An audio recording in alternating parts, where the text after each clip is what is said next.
Hello, I'm Doug Rern here in Juniper Level Botanic Garden, the home of Plants Delights Nursery. And 24 hours after we received 1.5 inches of snow, we have survived it. But no, really, we're going to take a quick walk around the garden and maybe see some interesting combinations of snow and agaves and other things. Any of the big agaves in the garden have gone through many a winter. Who is this guy? Yeah, this is Agave Proto-Americana Funky Toes, and it was planted in 2008. So it has gone through, what does that make it, 17 winters or thereabouts. Not going to complain about the 14 degrees we had this morning. I can tell you one thing, if it was going to suffer from 14 degrees, these leaves would already have collapsed, just as quickly as spinach in the skillet on the stove. So a lot of breeding work has been done here at Plant Delights to breed for cold hardy agaves. One of my absolute favorite sedums, Sedum palmeri, looking a little bit disgruntled with the cold weather, but really a sedum that's beautiful year-round. I don't like cold weather. I am wearing about all the clothes I own today. I have at least 7 layers on top. But I absolutely love the winter garden. And one thing I absolutely love are the naked forms of trees and shrubs that are not very evident in the summer months. And there's a point in summer where the whole world just gets a boring shade of green. And in winter you have the contrast between the leafless tree or shrub and its evergreen companions. So this is a dwarf selection of ginkgo biloba. The cultivar is Troll. None of the dwarf ginkgos I've seen are super dwarf, but it certainly is much more compact.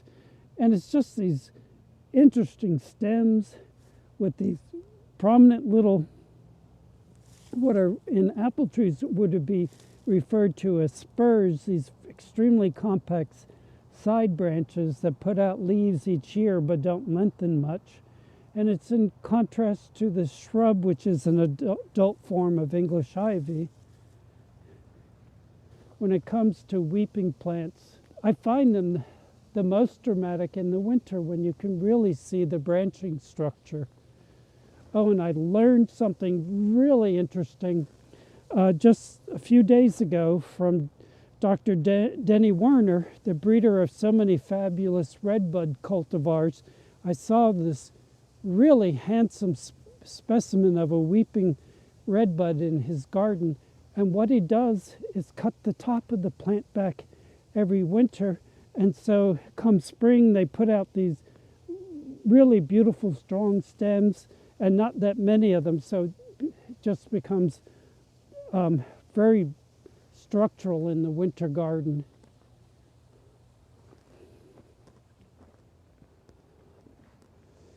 Oh,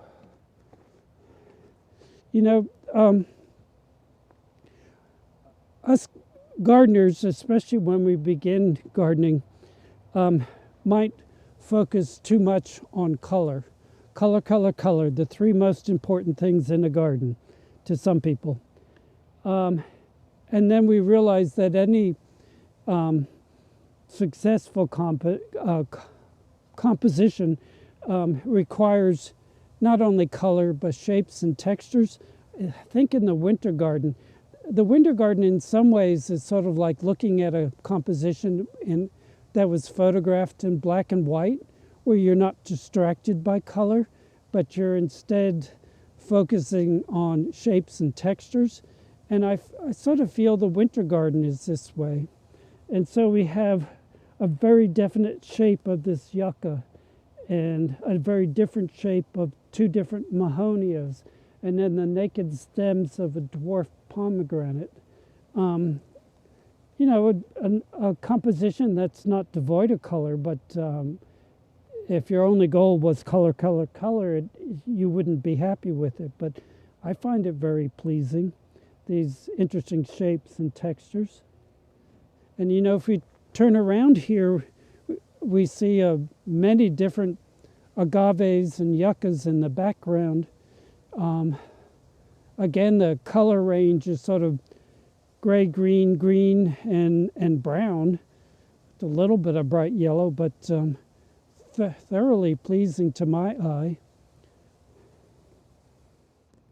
Of course, I still like color in the winter garden, and certainly this all gold shore juniper, Juniperus conferta, all gold, is like a bolt of sunshine on a gray winter day,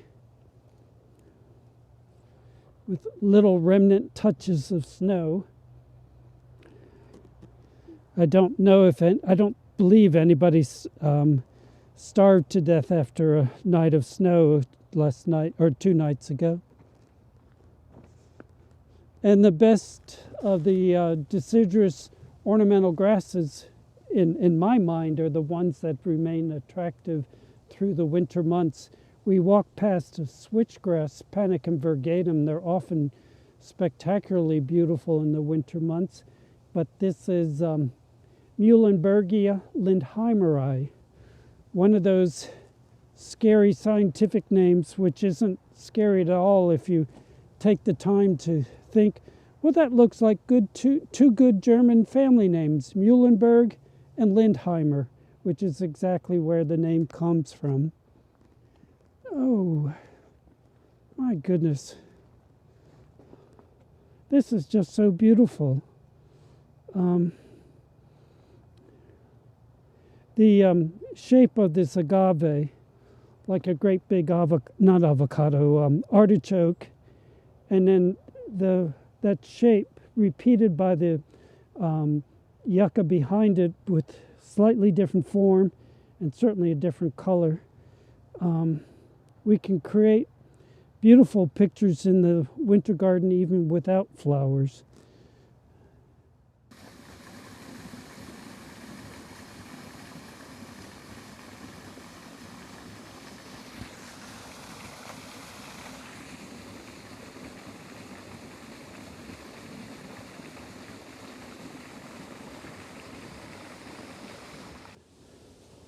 There's a nice cluster of fruit. Rodia Japanica and its close cousins aren't super heavy fruiters, but the fruit persists all winter no matter how cold it gets. And they are sort of like a little jewel, sort of like a brooch being worn on a beautiful blouse. And with a little touch of snow, really set them off. This is really pretty Rodia Japanica cultivar, Tayodan.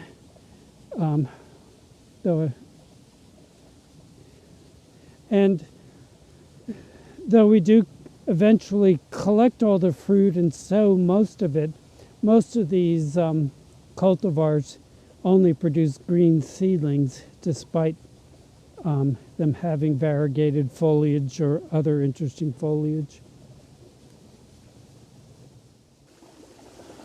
The snow-capped peaks of Mount Michel. Usually the snow persists at least until next week, like Mount McKinley. But we have a hellebore. It's a little bit cold today and hasn't opened up very well, but it's probably tomorrow when it's warmer.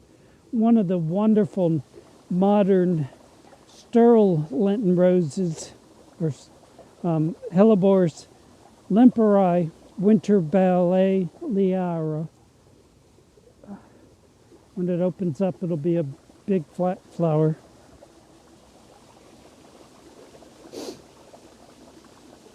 My goodness, the forsythia was trying to bloom.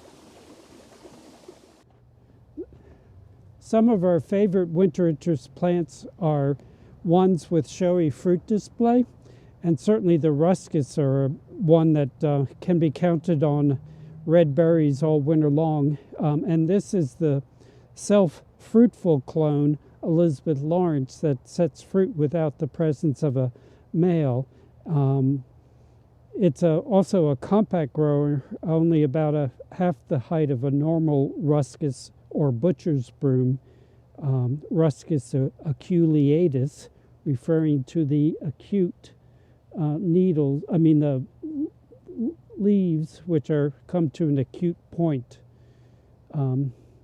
which also leads to another common name, knee holly, because if you walk amongst them, they will poke your knees. Well, I hope you've enjoyed our tour of the garden today. I hope to see you again in the garden, and thank you for your time today.